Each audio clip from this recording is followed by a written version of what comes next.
आपका जो एक दिन होता है एक यूपीएससी एस्पिरेंट का दिन की शुरुआत कैसे होती है? सुबह कितने बजे आप उठ जाते हैं, फिर कैसे पढ़ते हैं? अच्छा, तो मैं अपनी दिन की शुरुआत से बताता हूँ आपको। तो लगभग मैं 5:30 से 6 बजे तक उठ ही जाता हूँ डेली, क्योंकि मेरे को शुरू से ही आदत है जल्दी उठने की। कुछ होते हैं यूपीएससी एस्पिरेंट जो रात को जग कर पढ़ना प्रेफर करते हैं, लेकिन मैं रात में जग नहीं पाता। मैक्स टू मैक्स 11 बजे तक मैं जग पाता हूँ, या ज़्यादा से ज़्यादा हो गया तो 11:30-12 बजे तक। उसके बाद मैं खुद ही मेरे को नींद आ जाती है। तो मैं अपनी प्रिपरेशन जो है वो सुबह से ज़्यादा स्टार्ट करता हूँ। तो सुबह लगभग 5:30-6 बजे उठता हूँ मैं। तो उसके बाद थोड़ा अपना योगा हो गया करना। फिर योगा वोगा करने के बाद मैं अपना सबसे पहले एक लेक्चर लेता हूँ, क्योंकि सुबह माइंड थोड़ा फ्रेश रहता है, तो लेक्चर लेता हूँ। फिर जब लेक्चर लेने के बाद लगभग 1-1.5 घंटे का लेक्चर लेने के बाद थोड़ा 10-15 मिनट का ब्रेक लेता हूँ। उसके बाद आगे फिर मैं अपने जो मैंने कल पढ़ा था उसको एक बार रिवाइज करता हूँ। जैसे कोई भी सब्जेक्ट उठा लिया, इकोनॉमिक्स पढ़ी तो इकोनॉमिक्स का रिवाइज कर लिया, या ज्योग्राफी पढ़ी तो ज्योग्राफी का वो रिवाइज कर लिया जो कल पढ़ा था। उसके बाद फिर मैं 9 बजे के लगभग अपना न्यूज़पेपर उठाता हूँ। तो फिर न्यूज़पेपर पढ़ता हूँ। तो शुरुआती दौर में तो न्यूज़पेपर पढ़ने में काफ़ी टाइम लगता था, 2 घंटे लग जाते थे। अब न्यूज़पेपर 1 घंटे में आराम से ख़त्म हो जाता है। तो फिर न्यूज़पेपर पढ़ने के बाद मैं अपना खाना वाना खाने के बाद फिर अपना लगभग 11-12 बजे से फिर एक लेक्चर और लेता हूँ। फिर उस लेक्चर लेने के बाद ऐसे ही 11:30 जब 12 बज जाते हैं तो थोड़ा थकान भी हो जाता है, तो फिर आधे घंटा या 1 घंटे थोड़ा सो लिया। फिर उसके बाद क्या होता है कि घर पे थोड़े बच्चे भी आ जाते हैं पढ़ने वाले, क्योंकि जब छोटे बच्चों को पढ़ाते हैं तो थोड़ा उनको पढ़ाने के साथ साथ नई बुक्स पढ़ने का मौका मिलता है, तो उससे दिमाग थोड़ा फ्रेश हो जाता है। फिर 2-3 बजे के बाद अपना आराम से फिर मैं पढ़ता हूँ अपना ऑप्शनल, क्योंकि ऑप्शनल को फिर मैं अपना बिल्कुल अलग सेपरेट टाइम देता हूँ, बिल्कुल फ्रेश माइंड से। तो 3 से लगभग 5-6 बजे तक जितना भी मुझे पढ़ना हुआ, 2 घंटे 3 घंटे ऑप्शनल को मैं अपना टाइम देता हूँ। फिर उसके बाद शाम के वक्त मैं पढ़ता हूँ करंट अफेयर, क्योंकि उस वक्त तक दिमाग एकदम थक जाता है, और उस वक्त तक बुक की ये बोरिंग बातें फिर दिमाग में घुसती नहीं है। तो क्योंकि करंट अफेयर थोड़ा मेरे को इंटरेस्टिंग लगता है, और वीडियो के थ्रू मैं पढ़ता हूँ, और फिर कुछ मैगजीन भी पढ़ लेता हूँ तो उसके साथ साथ। तो इसलिए शाम के वक्त मैंने करंट अफेयर का टाइम रखा है। फिर जो रात का वक्त होता है उस वक्त मोटिवेशन बिल्कुल एकदम खत्म हो जाती है बंदे की, क्योंकि अब तो भाई पूरा दिन निकल गया। तो उस वक्त मैं जान पूछ के मैंने थोड़ा अपने ऑप्शनल की जो आंसर राइटिंग है उसे रखा हुआ है, क्योंकि ऑप्शनल की जो आंसर राइटिंग है बहुत ही ज़रूरी है, और अगर ये नहीं करोगे तो पूरे दिन की पढ़ाई जो है वो बर्बाद है। तो इसलिए मैंने शाम को इसलिए रखा है कि अब कुछ भी हो जाए तो ये चीज़ तो छोड़ नहीं सकते। तो वो एक मजबूरी के रूप में भी चाहे कह लीजिए, चाहे कुछ भी कह लीजिए, तो वो करना पड़ता है। तो ऐसे मेरा फिर दिन खत्म होता है। फिर शाम के वक्त थोड़ा सोशल मीडिया चला लिया। वैसे तो मैं सोशल मीडिया कम ही चलाता हूँ। तो फिर उसके बाद मैं लगभग 11-11:30 बजे अपना सो जाता हूँ। इसी बीच खाना वाना भी मेरा वहीं टेबल पे हो जाता है, पढ़ते पढ़ते जब मैं क्लास देख रहा होता हूँ, तो इसी बीच खाना पीना भी हो जाता है। अब जीएस पेपर 1 की बात मैं करूँ तो जीएस पेपर 1 में हिस्ट्री और ज्योग्राफी होता है। तो हिस्ट्री के लिए जैसे सभी जानते हैं, सबसे पहले तो एनसीईआरटी बहुत ज़रूरी है। एनसीईआरटी से पढ़ने से पहले मैंने एक बार क्लास 11th और क्लास 12th की तमिलनाडु बोर्ड की जो बुक होती हैं उनको भी एक बार पढ़ा था, क्योंकि हमारी जो एनसीईआरटी है उसमें क्या है कि टाइमलाइन लगातार नहीं होती। जैसे कोई बच्चा पढ़ेगा तो एकदम से बीच में से कोई मिडिएवल की चालू हो गई, कोई एंशिएंट, कोई टाइमलाइन ना एक लाइन से नहीं होता। लेकिन क्योंकि तमिलनाडु बोर्ड की एनसीईआरटी में ये है कि आपको एकदम बिल्कुल लाइन से सब कुछ चीज़ें मिलती हैं। और आप 11th की पढ़ोगे तो 11th में आप पढ़ते जब 12th में पहुँचोगे तो आप एंशिएंट, मिडिएवल और मॉडर्न तीनों कवर कर चुके हो। तो वहाँ से ना आपको एक क्लियर पिक्चर मिल जाती है कि ऐसे ऐसे मेरे को पढ़ना है। फिर उसके बाद एक स्टैंडर्ड बुक जो सब पढ़ते हैं, कुछ स्पेक्ट्रम पढ़ते हैं, और मैं विपिन चंद्रा पढ़ता हूँ, क्योंकि मैं विपिन चंद्रा पहले 2-3 बार रीड कर चुका हूँ। तो अब मैं नई स्पेक्ट्रम बुक पे शिफ्ट करूँगा तो उसमें मेरे को ही घाटा है, क्योंकि मैं जब एक बुक 2-3 बार पढ़ चुका हूँ तो क्यों ना मैं उसी बुक को और बार पढ़ के अपने उसको थोड़ा स्ट्रॉन्ग बनाऊँ। और फिर इसके बाद ज्योग्राफी के लिए क्लास 11th की बुक जो सभी कहते हैं फंडामेंटल वाली जो बुक है वो बहुत ज़रूरी है।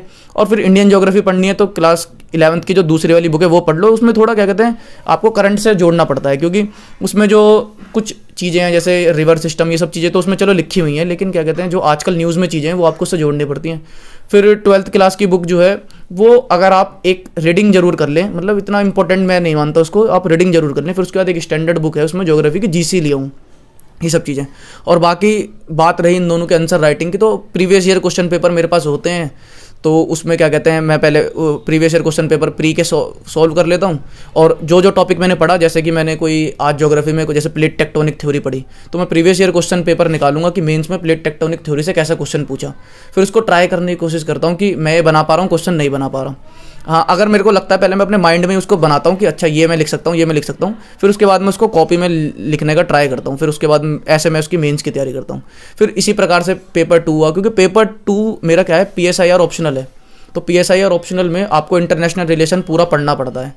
और पेपर 2 जब हम पढ़ते हैं तो पेपर 2 में आपने देखा होगा कि IR भी एक उसका पार्ट होता है, और पॉलिटी भी आप अपने क्या कहते हैं PSIR वाले में थोड़ी बहुत पढ़ लेते हैं, तो इसलिए पेपर 2 में मेरे को इतनी प्रॉब्लम नहीं हुई। अब जो मेन जो आता है वो आता है पेपर 3, क्योंकि पेपर 3 में बहुत सारे सब टॉपिक्स हैं, जैसे इंटरनल सिक्योरिटी हो गया, इसके अलावा इकोनॉमिक्स भी उसमें आ जाता है, कोई नई गवर्नमेंट स्कीम्स आ रही है, बहुत सारी चीज़ें उसमें इंक्लूड होती हैं। तो पेपर 3 में थोड़ा आपको क्या कहते हैं करंट अफेयर्स से जुड़ के चीज़ें देखनी पड़ती हैं, वो न्यूज़पेपर आपको बताता है, क्योंकि न्यूज़पेपर में जो टॉपिक न्यूज़ में है उससे चीज़ें रिलेट करके आप चलते हैं। जैसे कि अभी हाल फिलहाल में आपने देखा कि क्या कहते हैं ये नागालैंड के अंदर क्या कहते हैं कुछ किलिंग्स हुई हैं, जो आर्मी ने गलती से कुछ लोगों को मारा, तो वहाँ पे आपने देखा एक कोन्यक ट्राइब, मतलब नागालैंड की एक ट्राइब है कोन्यक, तो वो बहुत न्यूज़ में है। तो पॉसिबिलिटी है कि यूपीएससी 4 ऑप्शन दे दे कि ये ट्राइब कहाँ की है, ये ट्राइब कहाँ की है, ऐसे 4 ऑप्शन दे दे, तो वो आप कहीं से नहीं पढ़ सकते, वो आपको न्यूज़पेपर ही बताएगा। तो ऐसे आप न्यूज़पेपर से उसको क्या कहते हैं कनेक्ट करके देखते हैं चीज़ों को।